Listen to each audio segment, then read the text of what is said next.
well. Mission for Arizona is the 2022 Democratic Coordinated Campaign. We are, and now at post-primary, we love post-primary. We have a lot of campaigns that we are working with both across the ballot. So in addition to Mark Kelly, we are now working with Katie Hobbs' campaign, Adrian Fontes, and Kirsten Engel and AZ6 in this area as well. We are also able to kind of fold in a lot of local candidates and local issues to what we're working with until the election time. Until then, we are, as we're getting very, very close, we're gearing up for GOTV, which starts on October 12th to the election time. So we are trying to hit as many voters as we possibly can. So a lot of direct voter contact. We are doing phone banking, both virtual and online. We are also trying to get as many doors knocked as possible in whichever area that you can do in order to spread information about our candidates and get support and get people signed up to either register or get on the early voting list for easy and convenience. So we are working on all of that stuff. If anybody would love more information, if they would like to get involved and do more of that voter contact for all of our candidates, I'm just going to put my contact information into the chat as I am your local organizer and happy to help set you up with whatever it is you may need. And I think that's it from me. So thank you.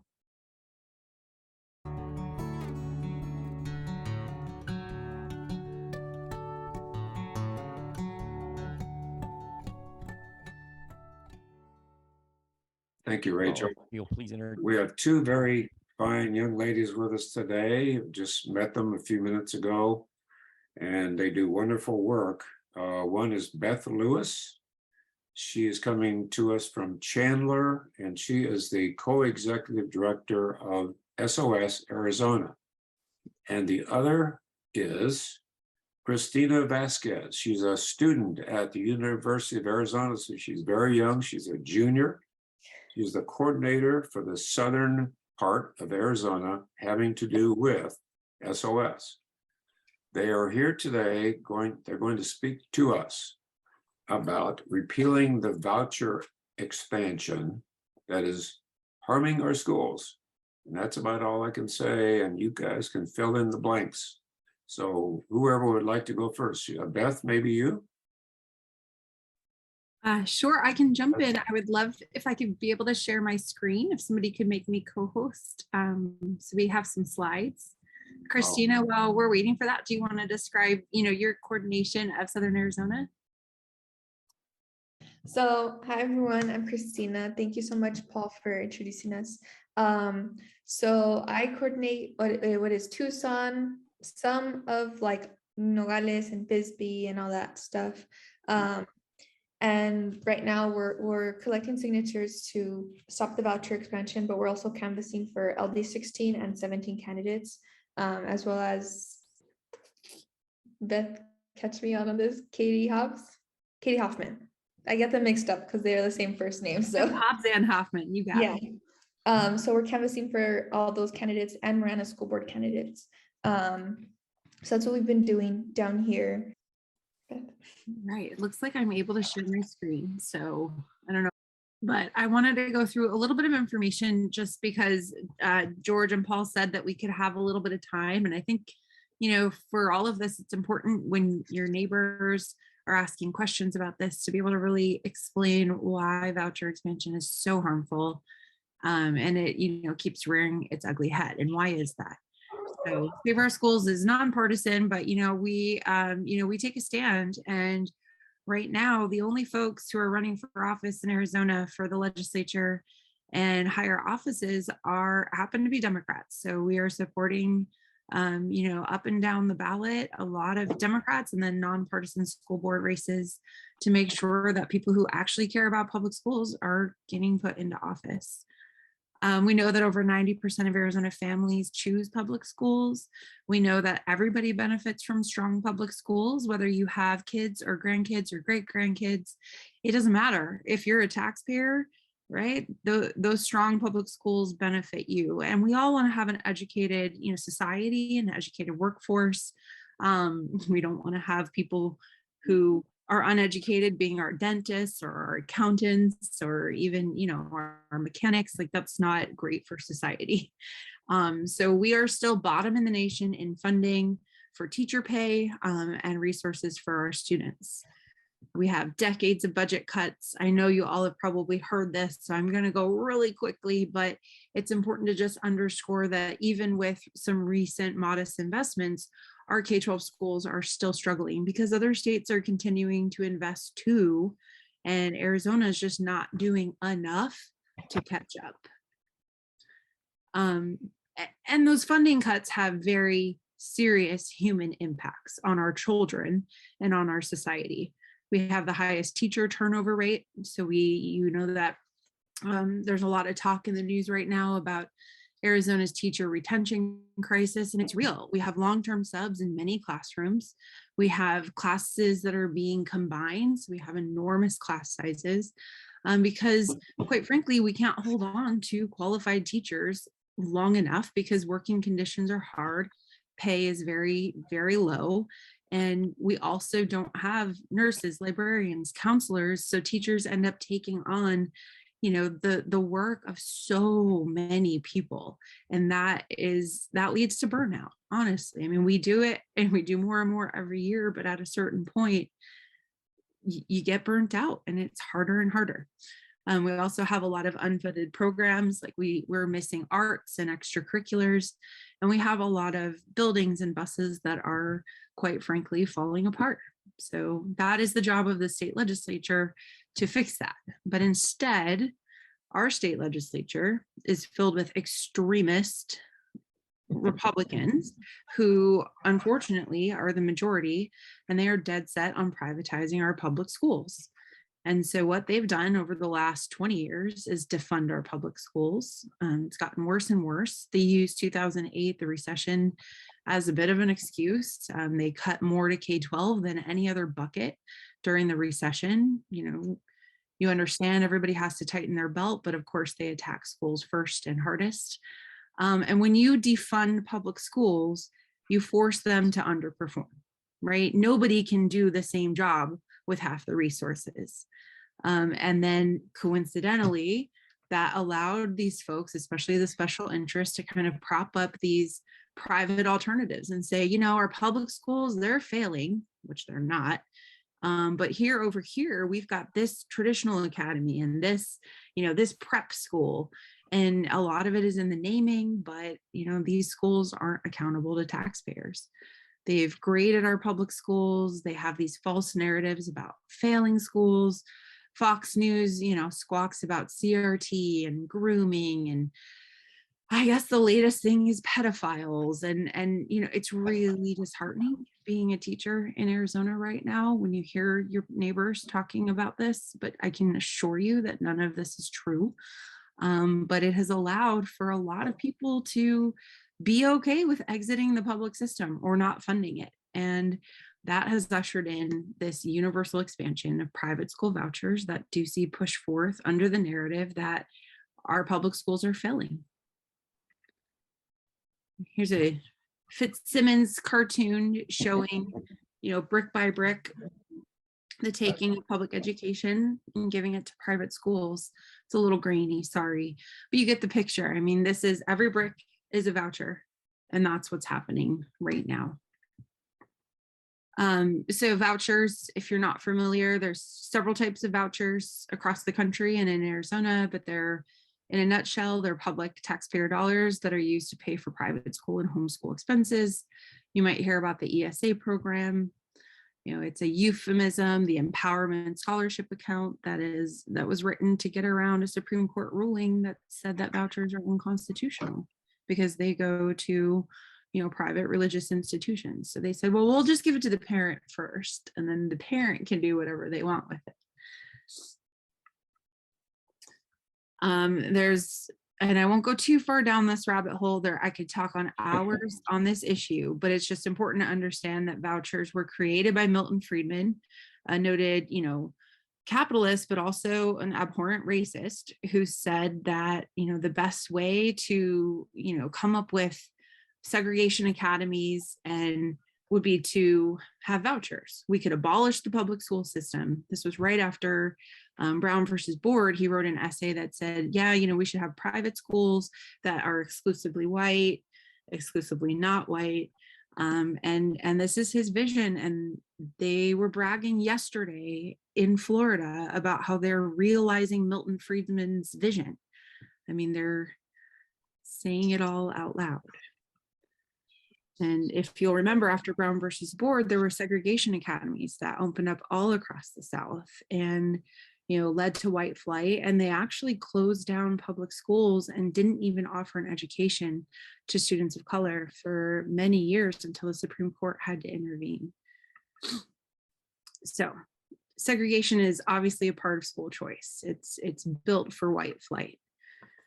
The other piece of it is that we already spend so much of our taxpayer dollars on private school vouchers every year.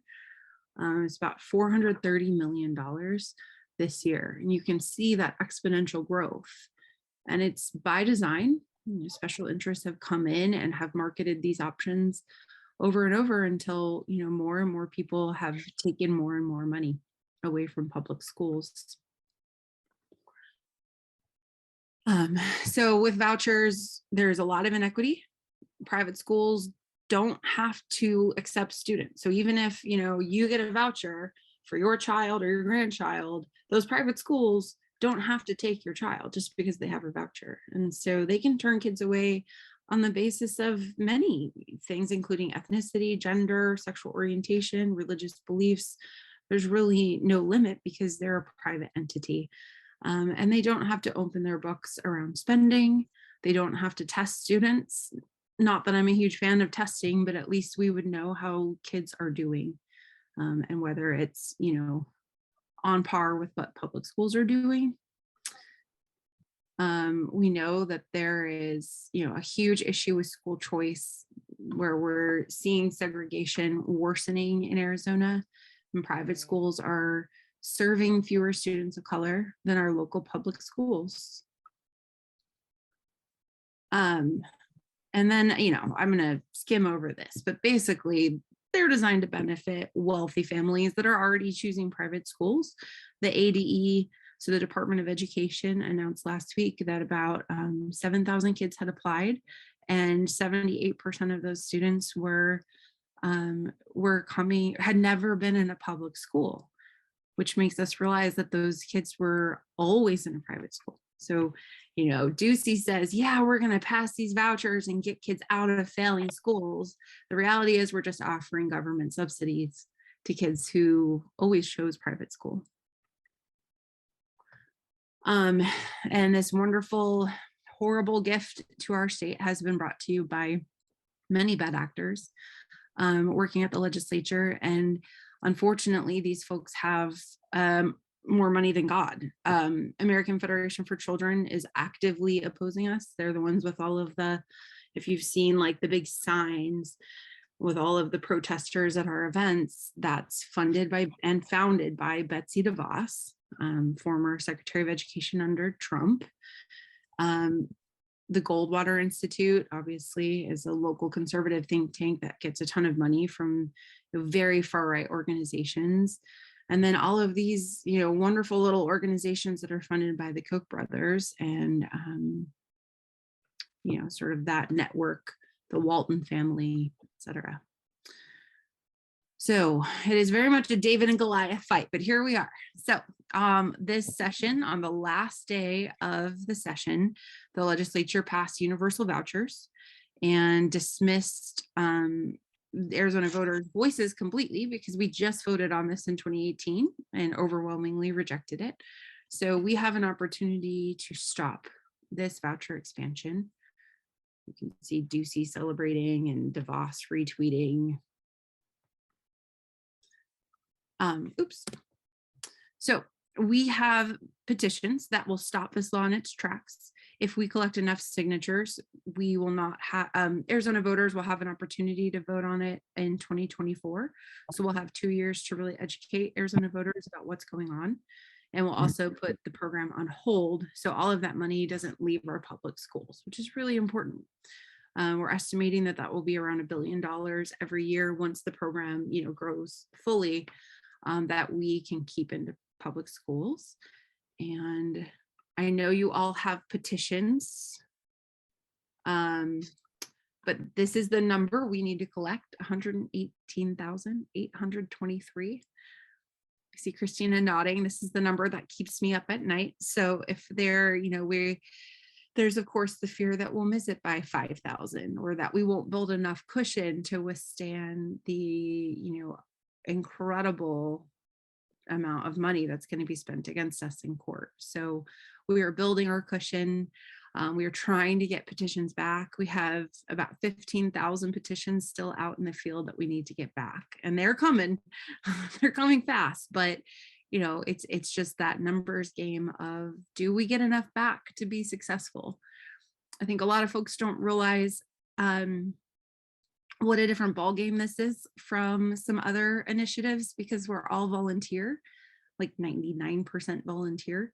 And so when you look back at Stop Dark Money or Healthcare Rising or Fair Elections, or even the other Invest in Arizona, those were all, like 75, 80, 90% paid circulators. And so this is a very different ball game. And so we really need every single person to pitch in if possible, even if it's just, making sure your friends and neighbors sign, and kind of spreading the word like a little bit of a phone tree. It's a very easy one to get people to sign because they want to support public schools. And we can make sure, Christina can make sure to get you petitions if you need more. So that's all I've got. I'm going to stop the slide so that we have time for Q&A. Green Valley isn't so far from me. So when they stop collecting at the headquarters, I can always go up or meet you halfway or something if you want to sign and you didn't make it. So we have until the 22nd at night to make them up so we can get them to Phoenix on time. All right. And If anybody has a Christine, can you question- give us a list of or maybe give us some of the locations that you will be at, that you're already canvassing for these petitions at? Yeah, I just sent the link in the chat. Okay, great. All right, if anybody has a question, please type the chat in or raise your hand or whatever. I was a former teacher and retired 25 years ago, so things are different now, I think. So what are the major reasons that people are in favor of these vouchers? That's one question. Another question is, do the parents, let's say a parent has 3 children, another family has 1, another family has 5 or 6. Do they get the vouchers directly, or how does that all work? Can you explain that? Yeah, I think my answer to your second question might answer the first. So if you have 6 kids, times $7,000 each, you can pocket $42,000, and it's essentially $7,000 each kid, taxpayer dollars. And that's, it's a bank account. There are some stipulations on that for the spending, but you can roll over those funds all the way through until college. And so, from my perspective, that $42,000 cut is an Arizona teacher that has 27 kids in front of them and is trying to teach. And if you're taking the salary of an entire teacher away from 27 kids for your home that you've decided to home educate, I mean, that is, to me, that's a moral issue. And not necessarily mine to make, but I don't think that the government should be offering up that sort of possibility. And taxpayers are really mad about this, right? Because people realize, like, we don't have any idea whether those kids are safe and actually learning. There are a lot of horrific stories that come out of home education. And being able to have some sort of tracking on that would be really helpful, but we don't have that.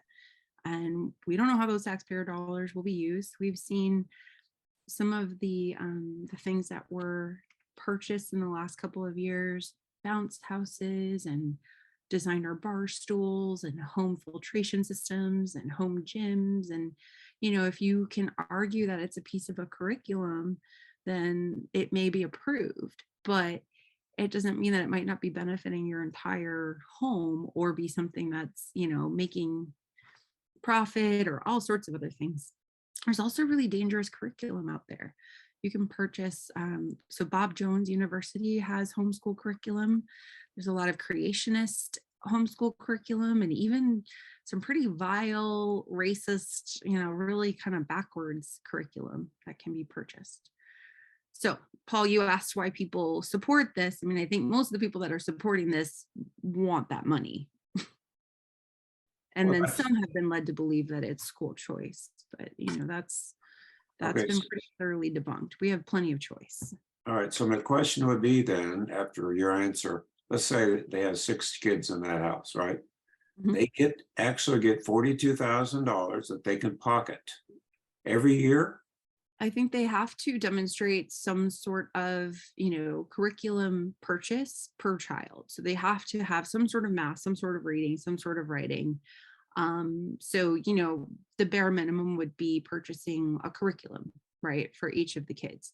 Now, Right. you can get that pretty cheap and you don't have to spend all of the money. There's no sort of teeth in that.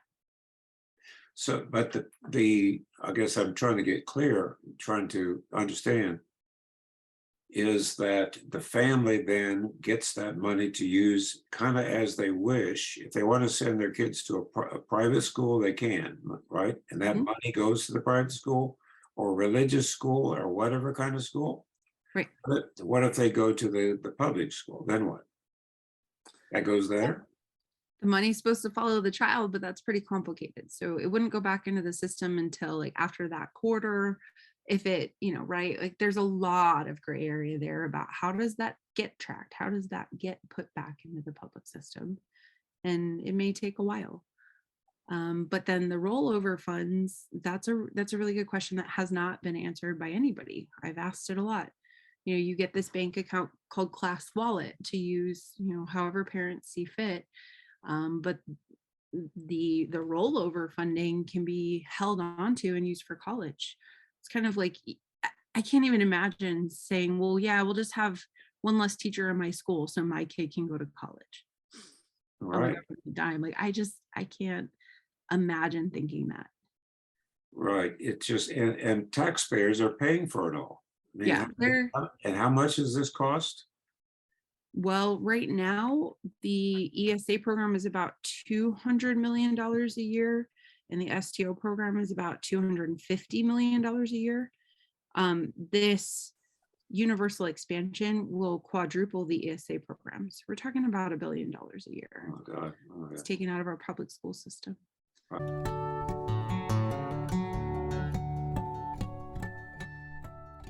Right.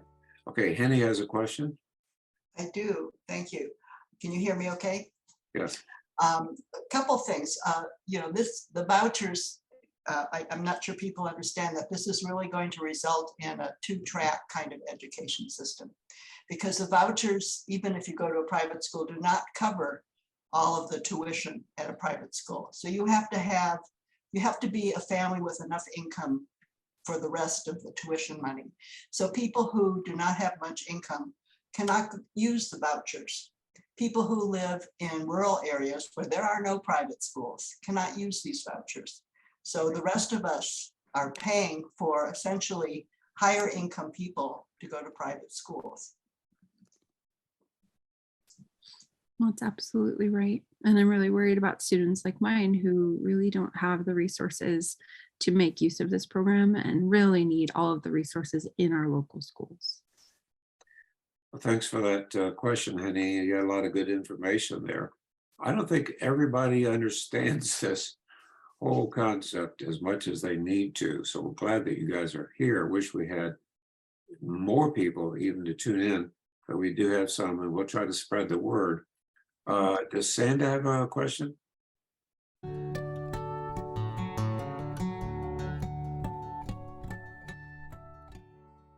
Sanda? Yes, I do. Okay, good. Hi. I am a super huge fan of public education because my husband is the result of public education in Tucson. He grew up in Tucson and started at Duffy School and ended at Palo Verde High School. And so I have a couple of questions for you. One of them is that always education money is all in one pot. Everything is lumped together and then it's divvied out and nobody knows exactly how. Why aren't budgets segregated? How much of the pot of money that's devoted to education should go to public schools? How much to private schools? How much to whatever? I think it's such a lack of accountability and transparency of how this money is being spent. And now, what worries me is that we are collecting all these signatures. We had proposition 208 on people clearly said they don't want any more vouchers, and that's been done away with the sign of a pen from Mr. Ducey. And if Kerry Lakes, God forbid, she becomes our governor, what is that? You present all of these signatures, and she'll say, well, I don't think that some of these are, I think some of these are phony. They are not the real people, or you know how they are. So I really don't see any other option except to pass legislation that would say that if I'm all for choice. You want to go to private school, pay for it.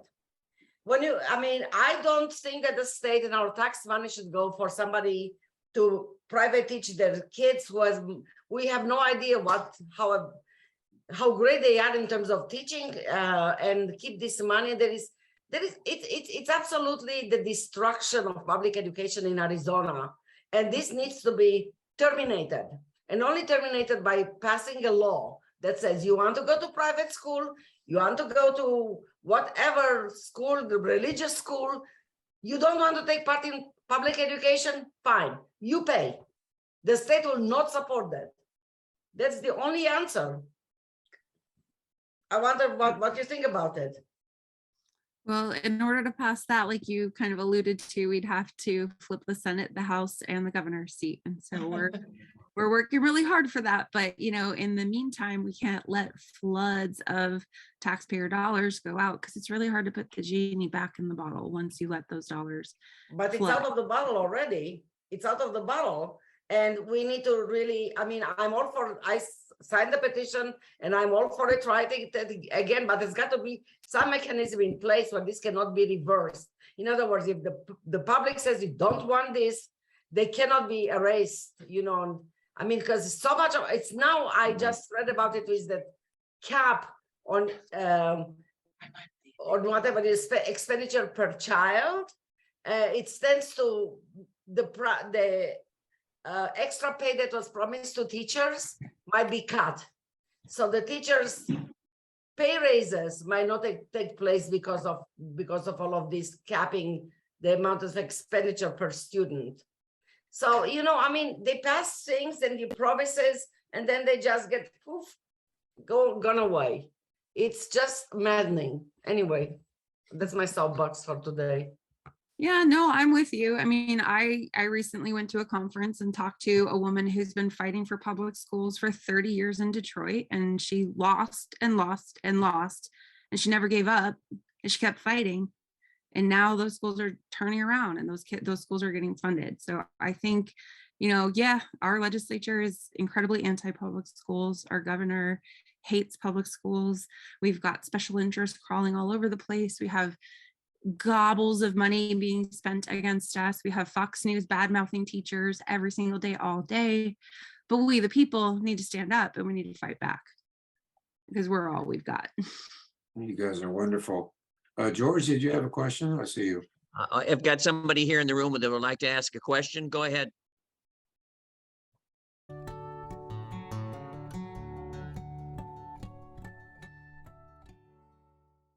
Yes, I wonder if you could clarify the issue of separation of church and state in regard to vouchers to religious schools. Where does that stand? Did you hear that okay, Beth? Yeah, I did. Thank you. That's a great question. So we have kind of a long and torrid history with vouchers in Arizona. They were passed in 2006, and the Supreme Court did rule them unconstitutional in 2009 because the money went from the public funds, right, the public pot, directly to the private school.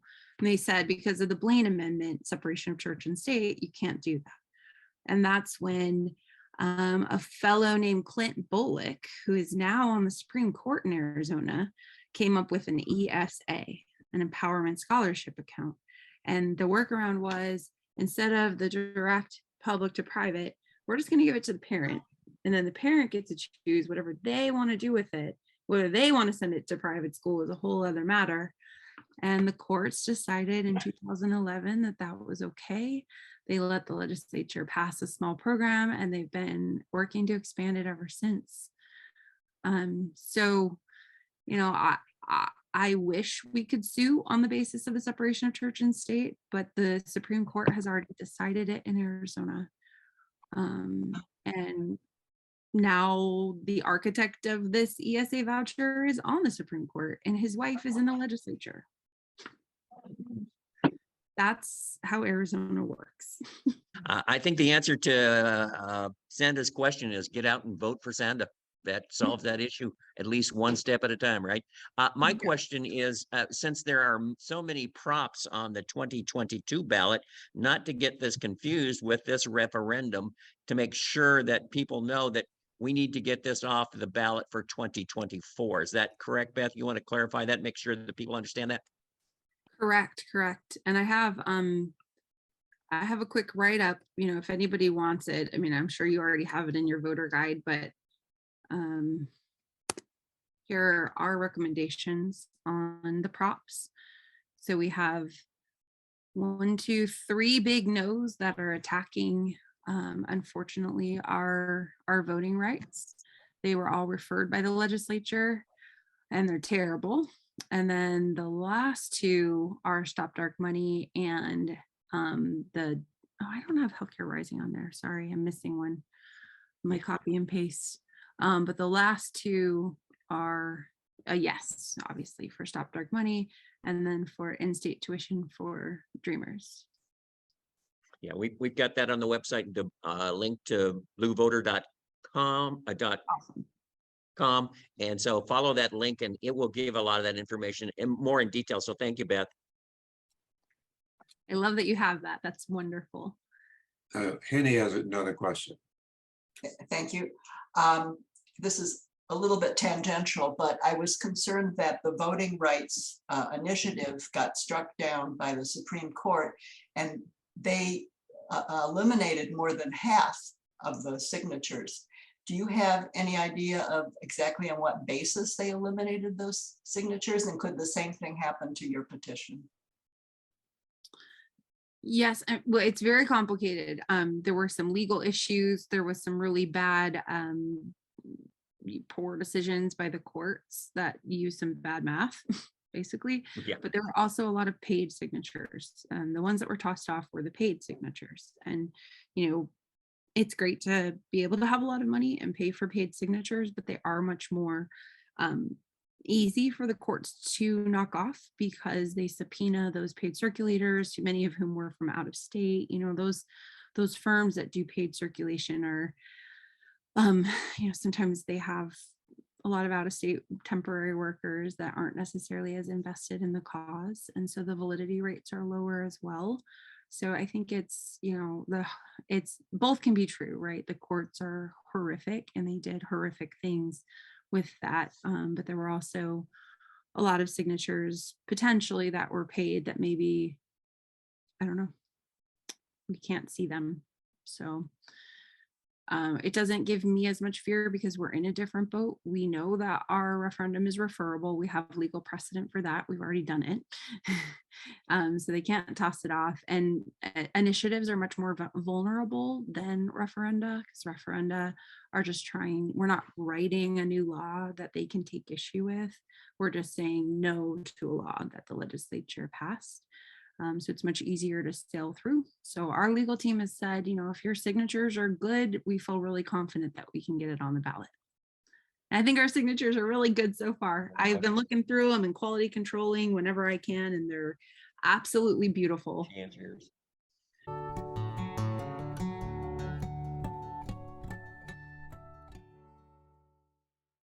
Well, first of all, I was just going to say the cartoon that David Fitzsimmons did really just says it all right there. It's very, very well done. He also wrote an editorial in today's Arizona Star, which again, he, you know, playing He does it in a very humorous way, but very critical way, supporting your efforts. So he's a great player in the game here. I was going to ask, are these funds being issued now? You said they had like 700 or 7,000 people had requested these funds already. Is that going to go ongoing, even though your lawsuit or your petition is coming up? That's a great question. So those funds are on hold. They're in the public schools right now. And if we turn in enough signatures on the 23rd, that will remain so. So the application portal is open, but if we put the law on ice by turning in enough signatures, then none of those vouchers will be issued until it's resolved by the courts or the voters. All right, I have a question for Christina, who hasn't had a chance yet. Christina, what are you hearing in Southern Arizona, positive or negative? What complaints are there about schools or teachers or whatever? What are you hearing and where? Could you give some examples, or is that difficult? Well, with the petitioning or with the schools, like teachers and Well, either. I mean, what complaints are there about schools and the reasons why we need to have these vouchers? I mean, there are people, like you said, Fox News is talking about how bad schools are probably every day and that kind of thing. So do you hear complaints about schools and teachers while down here in Southern Arizona? Yeah, well, there's some schools and school districts that need more help than others. Right now, Marana schools are doing Prop 491. They're trying to get it on the, well, it's going to be on the ballot for November. So they're trying to better their schools, and because they didn't have enough funds to create, because it's like a growing community. So they're still growing and they're trying to get this on the ballot, and we wouldn't be able to if we don't get this money. And in other school districts, it's just hard for teachers because they have big class sizes. So I've heard a lot of teachers complain or just say that it's really hard to teach in a class where there's 30 students because it's just one teacher and there's no TAs, or there's limited TAs or for the whole school. So it's been really hard for them. Yeah, that's a good answer. I can tell for anyone who's not taught, 30 children in a classroom is a nightmare without help. And it's very difficult, even if I taught, when I was teaching, I got the 10 worst kids in the community. That was my job. So I taught emotionally impaired kids who were difficult to handle. I can imagine 30. And teachers just aren't paid enough to handle everything that they have to handle. I was gonna say, not just that, but my mom was a community liaison at a school in TOSD, and she's a community liaison, but they had her as a monitor, as a TA, as all these things because there was no other people to do those positions. So it's just really difficult for them to get like so many people that they need as staff. Yeah. Okay, in other states, is the same situation going on with vouchers in, let's say, Florida or any other state? This. So as soon as Ducey passed the law, governors all around the country said every red state should do this. We're calling upon our legislature as soon as they start up again to pass this. I believe that Florida starts up again soon, and they're already talking about trying to pass this. And then Texas will be next. Oh, sure. So yeah, we're sort of being trumpeted as like the most, the best state in the country for school choice, and it's pretty scary. I think, the takeover is happening. It is real, it is happening quickly, and it's starting here in Arizona, which makes it all the more incumbent upon us to stop it and show the nations what is possible if parents, teachers, and concerned citizens stand up and say, no, get off our lawn, not here. All right. So did this have any connection with when they started having these contentious school board meetings? People standing up and complaining and yelling about what teachers are doing or not doing or what they're teaching. what are some of the biggest complaints that people had about schools? And I think you touched on it, but could you review that for us?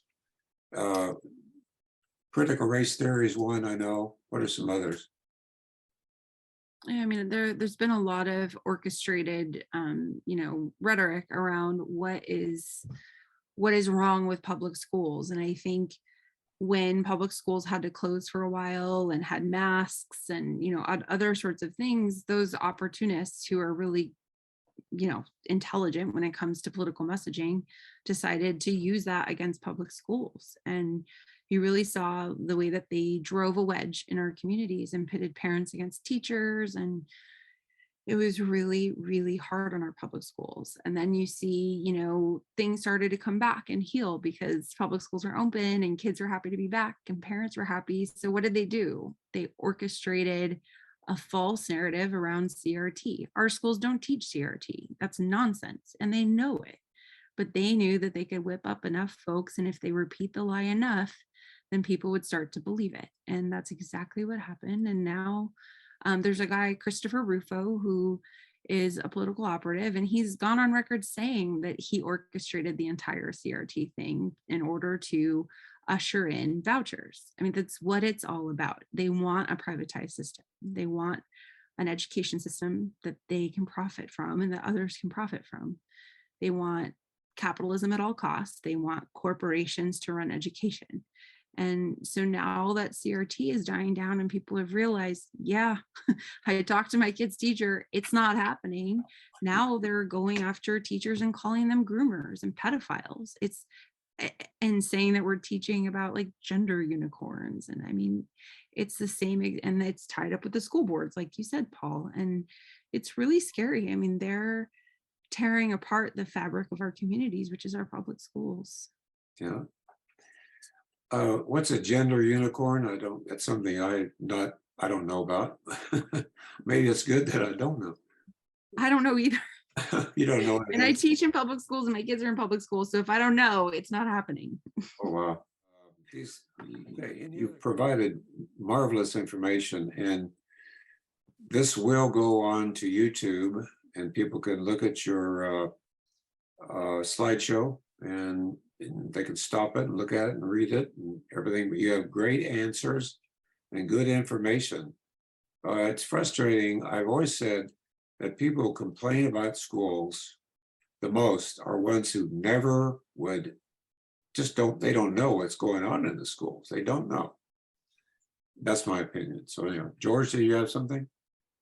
I was just going to say, we need to make sure that everyone is aware of that Mike Norman, a member of the Green Valley Democrats, is running for school board in Continental District 39. So if you're eligible to vote for him, please do so. His candidacy is much what we've been talking about today. So it's been a great program.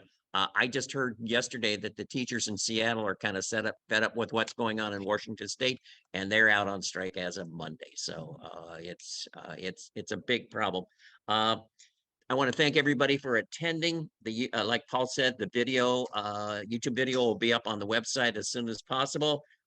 In today's program, and some of the other programs, you can go to our website and take a look at them and review them, stop and go forward and play with it. Please next time invite a friend because in 2 weeks we will have Adrian Fontes, who is running for Secretary of State, probably one of the most important positions in the Arizona government coming up, because he's going to be in charge of making sure our elections are fair. I encourage everyone, visit our website. Look at the voterguide.org. It's a very helpful tool. Remember to vote up and down the ballot for Democrats. And you can do that. Not only visit our website, but get involved. Do like Mike and Sanda, get involved, reach out. We need more Democrats running for office. Paul, anything else we need to do before we close up? Remind them of the office. I would just say thank you so much to Beth and Christina. They did a wonderful job. We need your help. I guess you need our help. And you did a fine job today, and you presented a lot of really good information. And we'll get this out and we'll spread the word for you, okay? great week. Thank you very much for all attending. Thank you, Beth and Christina. Go get some more signatures. Thank you for having us. Thank you. Yeah, Thank Will you do. both. All right, bye-bye. great.